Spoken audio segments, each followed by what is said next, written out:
কাল রাতে একটু আলুর পরোটা বানিয়েছিলাম। তো এত গরম কি আর বলবো, দেখো বীভৎস গরম।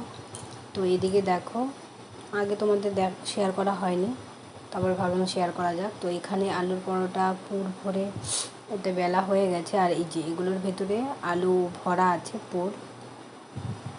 তো এদিকে আবার আমি কড়াইতে ভাজতে বসিয়েও দিয়েছি, ভাজছিলাম আর একে করে দিচ্ছিলাম। প্রথমে শাশুড়ি মাকে দিলাম, তারপরে বড়কে দিলাম।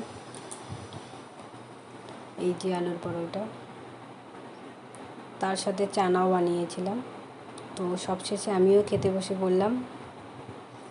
তো তোমাদের কার কার ভালো লাগে জানিও। আর গরমে তো এইসব বানাতে ভালোই লাগে না, ঝামেলা।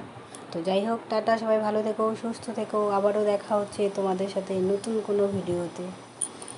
বাই। আর নিজে খেয়ে নিজের খাবারই খুবই মনে হচ্ছিলো, খুবই টেস্টি হয়েছিল।